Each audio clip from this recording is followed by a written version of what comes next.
નમસ્કાર. દિવસભરના તાજા સમાચારોમાં તમારું સ્વાગત છે. તમારી સાથે હું છું પિનલગીરી ગોસ્વામી. સમાચારો વિસ્તારથી જાણીએ એ પહેલા મહત્વના સમાચારો ઉપર એક નજર. મિત્રો, આજની વિડીયોમાં સૌપ્રથમ વાત થશે ભર શિયાળે આ રાજ્યમાં વરસાદની આગાહી. એક તરફ ભારતના ઘણા રાજ્યોમાં ઠંડી પડી રહી છે તો બીજી તરફ હવામાન વિભાગ દ્વારા બંગાળની ખાડીના દક્ષિણ પૂર્વમાં અને તેની નજીકના પૂર્વ વિષુવવૃત્તીય હિંદ મહાસાગરમાં નીચા દબાણનો વિસ્તાર બન્યો છે. તેથી સાયક્લોનિક સર્ક્યુલેશન સક્રિય થયું છે, જેને લઈને આવનારા 4 દિવસોમાં તામિલનાડુ, પોંડિચેરી, કેરળ, કર્ણાટક, આંધ્રપ્રદેશમાં છૂટાછવાયા સ્થળોએ ભારે વરસાદ થઈ શકે છે. મિત્રો, અન્ય મહત્વના સમાચારની વાત કરીએ તો અકસ્માતના ખતરનાક સીસીટીવી ફૂટેજ સામે આવ્યા છે. યુપીના બાગપતમાં દિલ્હી સહારનપુર હાઈવે પર થયેલા ભયાનક માર્ગ અકસ્માતના સીસીટીવી ફૂટેજ સામે આવ્યા છે. હાઈવે પર આવેલા નિવાડા ગામ પાસે એક ઝડપી કારે ઘોડાગાડીને ટક્કર મારી હતી. ટક્કર એટલી જોરદાર હતી કે કારને ટક્કર માર્યા બાદ ઘોડો હવામાં ઉછળ્યો હતો અને દૂર સુધી પડ્યો હતો. આ અકસ્માતમાં ઘોડાગાડી અને કારમાં મુસાફરી કરેલા અડધા ડઝન જેટલા પુરુષો અને મહિલાઓને ઈજા પણ થવા પામી છે. મિત્રો, અન્ય મહત્વના સમાચારની વાત કરીએ તો સ્માર્ટ મીટર મામલે સરકાર લાવી શકે છે ઓફર. રાજ્ય સરકાર સ્માર્ટ વીજ મીટર મુદ્દે સરકાર ફેરફાર કરવા માટે જઈ રહી છે. મળેલી માહિતી અનુસાર સ્માર્ટ વીજ મીટરમાં પ્રીપેડ નહીં, પોસ્ટપેડ પેમેન્ટની સુવિધા આપવામાં આવશે.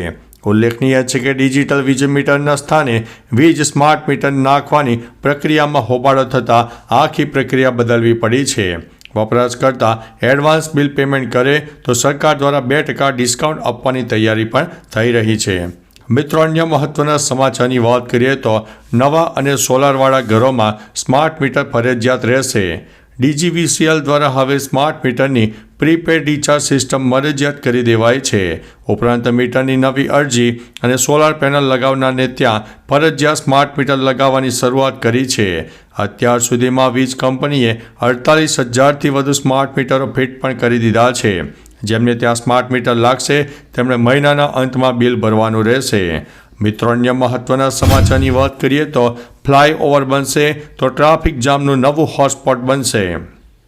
મકરબા રેલવે ક્રોસિંગ પર વાહન ચાલકોને લાંબો સમય સુધી ઊભા ન રહેવું પડે તે માટે મ્યુનિસિપાલિટી દ્વારા 70 કરોડના ખર્ચે ફ્લાયઓવર બનાવવામાં આવી રહ્યો છે. બ્રિજનું મોટાભાગનું કામ લગભગ પૂર્ણ થઈ ગયું છે, કારણ કે બ્રિજનો એક છેડો કોર્પોરેટ રોડ ઉપર ઉતારવામાં આવ્યો છે, જ્યાં 4 રસ્તા પડતા કોર્પોરેટ રોડ પર ટ્રાફિક જામની સમસ્યા સર્જાવાની સંભાવના છે. મિત્રો, અન્ય મહત્વના સમાચારની વાત કરીએ તો ગુજરાતમાં નકલીની વધતી બોલબાલા. ગુજરાતમાં નકલી પનીરથી શરૂ થયેલો સિલસિલો નકલી ઘી સુધી પહોંચ્યો. જ્યારથી નકલી અધિકારીઓ, નકલી સરકારી ઓફિસ, નકલી સ્કૂલની હારમાળા શરૂ થઈ છે ત્યારથી ગુજરાતનું નકલી મોડલ ઉભરી આવ્યું છે. સવાલ એ થાય છે કે ગુજરાતમાં અસલી છે શું?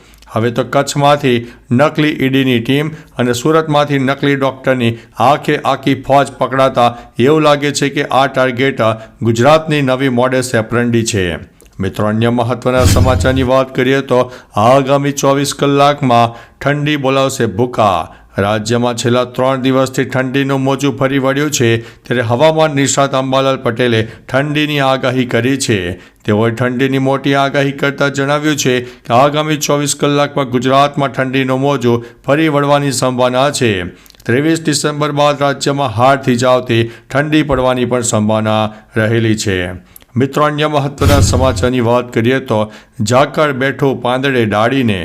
ગુજરાતમાં ડિસેમ્બર માસના બીજા સપ્તાહની શરૂઆતથી જ શિયાળો જામ્યો છે.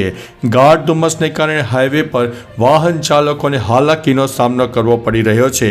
વિઝિબિલિટીમાં ઘટાડો થતાં હેડલાઇટ ચાલુ કરવાની ફરજ પડી છે. નલિયામાં પારો 7.6 ડિગ્રીએ પહોંચી ગયો છે તો બીજી બાજુ આબુમાં સોમવારે લઘુત્તમ તાપમાનનો પારો 0.2 ડિગ્રીથી ગગડીને 4.2 ડિગ્રી પર પહોંચી ગયો છે. મિત્રો, અન્ય મહત્વના સમાચારની વાત કરીએ તો આબુ ઠરીને ઠીકરો, ગાડીઓ પર બરફની ચાદર છવાઈ છે. આબુમાં તાપમાન 0 ડિગ્રીએ પહોંચતા સહેલાણીઓમાં ભારે આનંદ જોવા મળી રહ્યો છે, ત્યારે લોકોની ગાડીઓ પર બરફની ચાદર જોવા મળી રહી છે અને લોકોમાં ખુશીનો માહોલ પણ જોવા મળ્યો છે. આવો જ એક વિડીયો વાયરલ પણ થયો છે, જેમાં લોકો પોતાની ગાડીઓ પર જામેલા બરફની ચાદરને દૂર કરી રહ્યા છે, તો બીજી બાજુ નકી લેકમાં પણ બરફ જોવા મળી રહ્યો છે. મિત્રો, અન્ય મહત્વના સમાચારની વાત કરીએ તો નર્મદા કેનાલનું ચાલુ પાણી બંધ કરાતા ખેડૂતો પરેશાન થઈ ગયા છે. સુરેન્દ્રનગરના દસાડા ચિકાસર ગામે ખેડૂતોએ માઇનોર કેનાલમાં તાત્કાલિક પાણી ચાલુ કરવા માંગ કરી છે. દસાડાના ચિકાસર ગામે નર્મદા કેનાલનું પાણી બંધ કરાતા ખેડૂતો પરેશાન થઈ રહ્યા છે.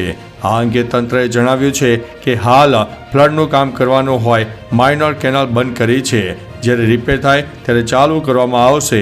ચિકાસર માઇનોર 2 કેનાલમાં કુલ 385 હેક્ટર જમીન પિયત માટે સમાવેશ કરવામાં આવેલો છે. મિત્રો, અન્ય મહત્વના સમાચારની વાત કરીએ તો નશામાં કાર ચલાવતા બિલ્ડરને જબ્બે કરવામાં આવ્યો છે. કારમાંથી રોકડા 1 કરોડ રૂપિયા પણ મળ્યા છે. અમદાવાદના ઈસનપુર વિસ્તારમાં પોલીસે એક બિલ્ડર ધનરાજ પટેલને દારૂના નશામાં કાર ચલાવતા સમયે ઝડપી પાડ્યો છે. વાહન ચેકિંગ દરમિયાન પોલીસે આ બિલ્ડરની ધરપકડ કરી હતી. પોલીસે તેની કારની તલાશી લેતા તેમાંથી 1 દારૂની બોટલ અને 1 કરોડ રૂપિયાની રોકડ રકમ પણ મળી આવી છે. પોલીસે હાલ તેની સામે ફરિયાદ દાખલ કરીને કાર્યવાહી હાથ ધરી છે. મિત્રો, અન્ય મહત્વના સમાચારની વાત કરીએ તો પરપ્રાંતીય યુવતીઓએ રોડને બાનમાં લીધો હતો. મોરબીમાં પરપ્રાંતીય યુવતીએ રોડ બાનમાં લીધો હોય તેવી ઘટના પ્રકાશમાં આવી છે. આ ઘટનાનો એક વિડીયો સામે આવ્યો છે. વિડીયોમાં જોઈ શકાય છે કે યુવતીઓએ રિક્ષામાં તોડફોડ કરીને સનાડા રોડ પર ધમાલ મચાવી હતી. બંને યુવતીઓ જાહેરમાં ખોટું અને શબ્દો પણ બોલી રહી છે. હંગામાના પગલે મહેશ હોટલ નજીક ટ્રાફિક જામ સર્જાયો હતો. પોલીસે યુવતીઓને પોલીસ મથકે લઈ જઈને પૂછપરછ હાથ ધરી છે. મિત્રો, અન્ય મહત્વના સમાચારની વાત કરીએ તો હવે ધાબળા તૈયાર રાખજો. એક જ દિવસમાં 6 ડિગ્રી તાપમાન ઘટ્યું છે. તાજેતરમાં જ હવામાન નિષ્ણાત અંબાલાલ પટેલે આગાહી કરી હતી તે પ્રમાણે રાજ્યમાં પારો ગગડ્યો હતો. વહેલી સવારથી જ રાજ્યમાં લોકો કાશ્મીર જેવી ઠંડીનો અનુભવ કરી રહ્યા હતા. તાપમાનનો પારો એક જ રાતમાં 1 થી 6 ડિગ્રી ઘટી જતા લોકો ધ્રુજી ઉઠ્યા છે. રાજ્યમાં સિઝનનું સૌથી ઓછું 6.4 ડિગ્રી તાપમાન નલિયામાં નોંધાયું છે. આગામી 24 કલાક હજુ પણ ઠંડી વધવાની આગાહી પણ કરવામાં આવી છે. તો ચાલો મિત્રો, ફરીથી દેશ અને દુનિયાના સુપરફાસ્ટ સમાચાર લઈને મળતા રહીશું. ત્યાં સુધી અમને રજા આપશો. નમસ્તે.